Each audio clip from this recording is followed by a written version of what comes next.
Bonjour, cette petite vidéo-là pour vous parler du ATtiny85 de Atmel qu'on voit complètement en bas. C'est un chip, c'est un petit microcontrôleur de Atmel avec un clock interne de 1 ou 8 MHz et clock externe avec un cristal 8 ou 16 ou un clock TTL qui rentre dedans jusqu'à 20 MHz.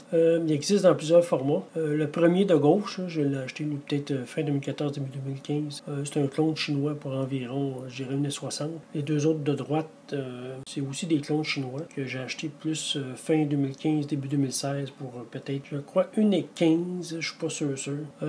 Les deux modèles de gauche communiquent avec un PC via le connecteur micro USB, tandis que celui de droite, c'est comme directement un connecteur USB type B là, qui rentre directement dans le slot de PC là, sans avoir besoin de câble. Et puis, on a le chip qu'on peut aussi utiliser si on veut l'utiliser avec un breadboard ou dans un circuit through hole qui n'est pas surface mount, donc pour d'autres utilisations. On va voir un peu comment on peut utiliser ça.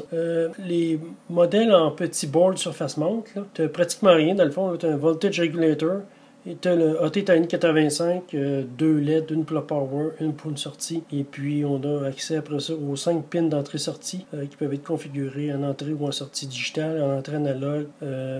On peut faire du I2C, du SPI. Enfin, il y a assez de fonctionnalités pour quelque chose de petit. On verra la conclusion à la toute fin ce que ça vaut. Alors, on continue. Le CPU est juste équipé de 8 KB de mémoire pour avoir notre programme. Et puis le bootloader en prend déjà 2 ou à peu près 2. Celui de gauche est plus vieux. Là. Quand je l'ai acheté, il y avait le bootloader Micronucleus version 1.06. Alors que les deux autres, un peu plus récents, sont arrivés avec le Micronucleus 1.11. Mais la version plus récente du bootloader, c'est le Micronucleus 2.03. Je vais montrer tantôt comment flasher le bootloader.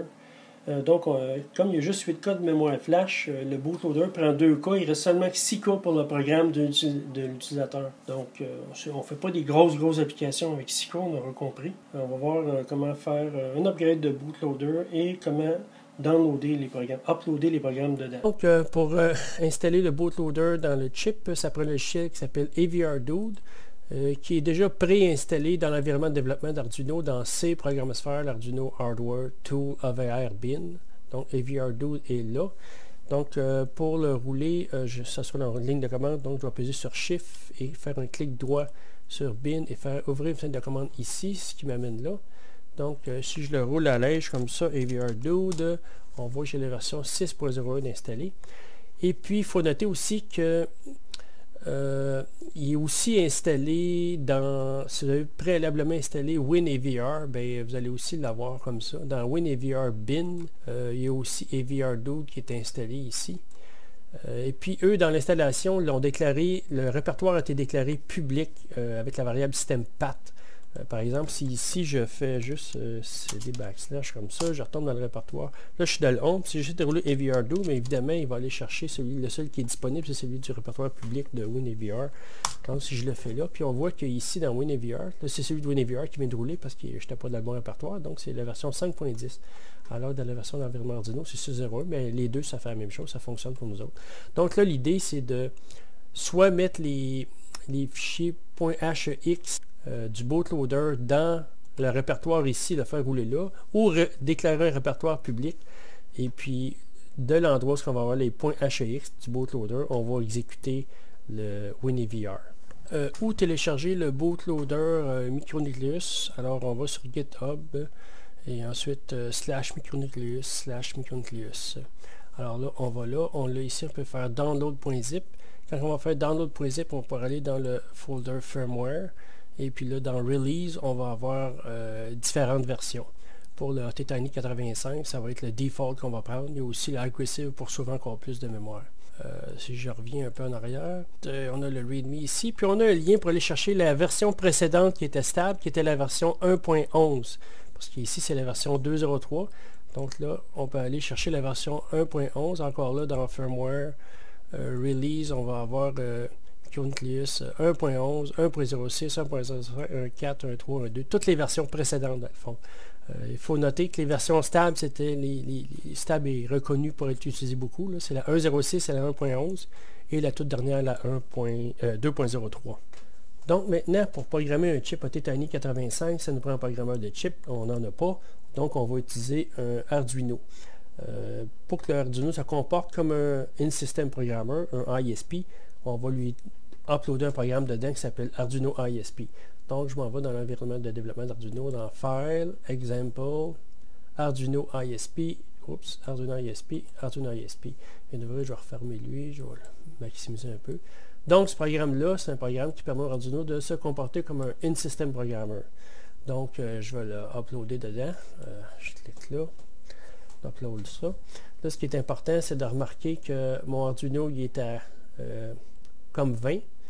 Et puis, j'ai pas pris le temps de le montrer, là, mais ici, j'étais vraiment Arduino Uno sur comme 20. Donc, maintenant que j'ai fait ça, done uploading, mon Arduino est prêt à se comporter comme un ISP. Faire un upload du bootloader dans le chip avec un Arduino Uno qui est maintenant configuré comme un ISP. J'ai mis mes 3 fichiers hexadécimales de différentes versions de bootloader 1.06, 1.11, 2.03 dans un même répertoire. J'ai ouvert une boîte de commande là. Donc, si je fais AVR-do dans ma boîte de commande, on voit les différentes options, quel beau rate, le port, des choses comme ça. Donc là, il faut faire un acte de foi pour l'instant sur comment est-ce qu'on va faire ça. Je vais simplement copier la ligne de commande qui est AVR-do. Donc, C, c'est le type de config file, c'est pour un AVR ISP, parce qu'on va avoir différents programmeurs. Le B, c'est pour le beau rate, c'est 1202. Le port, c'est comme 20, on se rappelle que mon Arduino Uno, il est sur comme 20. Le type de processeur P, c'est un ATtiny 85.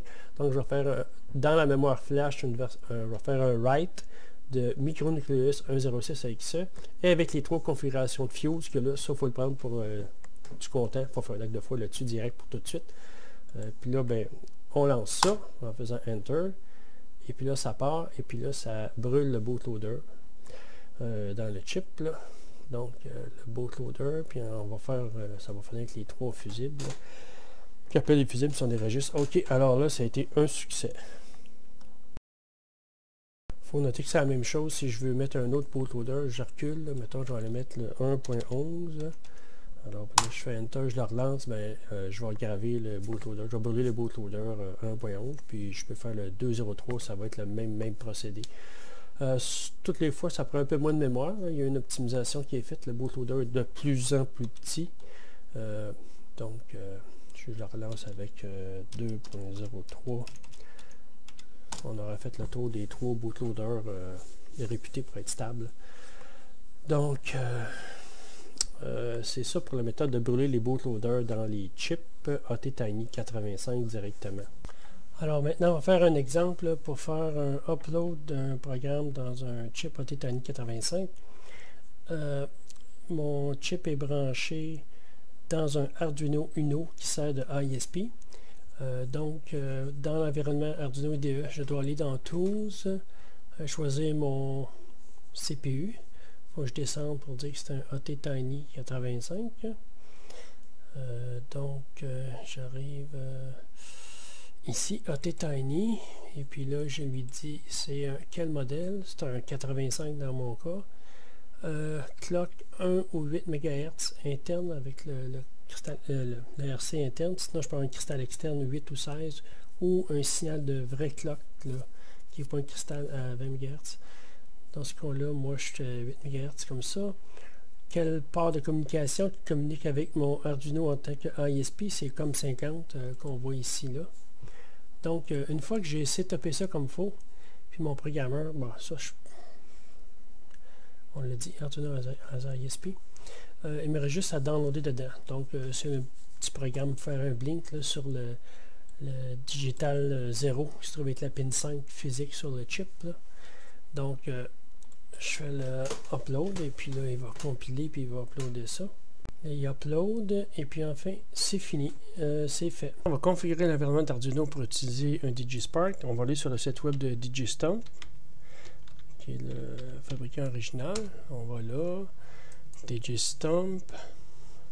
On va dans Wiki, DigiSpark Series. Et puis là, on nous explique comment... on va aller ici, Connecting your DigiSpark Arduino IDE Driver. Donc, ce qu'on a, la première chose importante, c'est que ici, on a dans Installation Instruction, l'adresse GitHub où aller chercher le driver. Donc, on va là, on dézippe ça et on installe le driver. Ensuite, c'est très bien expliqué. Faut aller rajouter dans le Board Manager de Arduino la configuration pour les Digistorm. Donc, on prend ce fichier-là, CTRL-C. On s'en va, comme c'est montré dans l'image ici, dans File, Préférences. On va écrire ça dans Additional Board Manager. Une fois que c'est fait, on fait OK. On va dans Tools, Board Manager. Là, il va y avoir une nouvelle option qui va être là. On va défiler, puis on va voir Digistorm, comme c'est montré là. Et on fait l'installation de tout ça. Après ça, on peut aller dans Tools, Board, puis voir qu'on va avoir toute une nouvelle série de boards pour les Digistorm AVR board. Bon, là, on va y aller pour un exemple de upload dans le module. Ce qui est important, c'est de configurer l'environnement Arduino avec maintenant le nouveau board DigiSpark. Il y a des DigiSpark ordinaires puis des pros. Donc, nous, on prend l'option par défaut du ordinaire, DigiSpark tout court, Default. Et puis, là, j'ai pris le simple programme Bling pour faire une démonstration. Disons qu'on voudrait faire un flasher à 5 Hz, 100 millisecondes on et 100 millisecondes off, comme ça. Là, je fais compiler et uploader. Là, ça part. Là, vous remarquez sur la droite que mes modules sont éteints.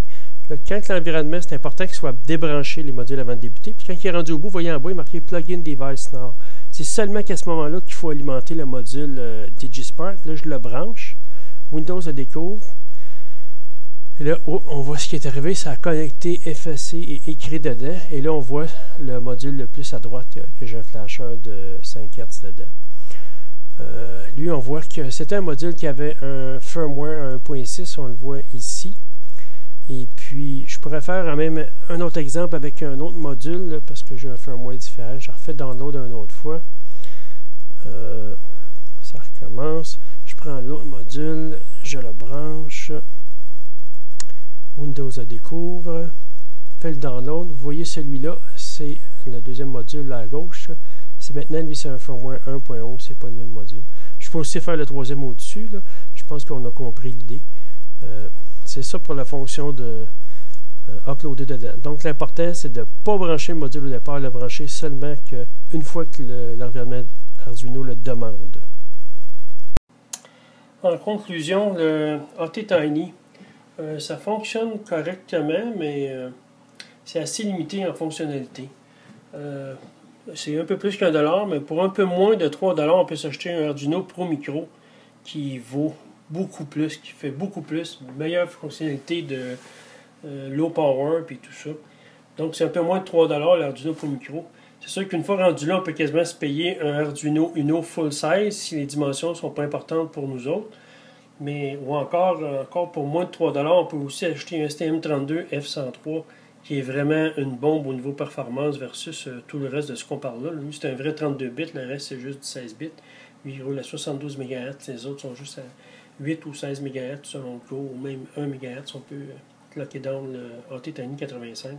Donc, tout est question de goût et de choix pour l'application. Voici, c'est la fin pour le ATtiny 85.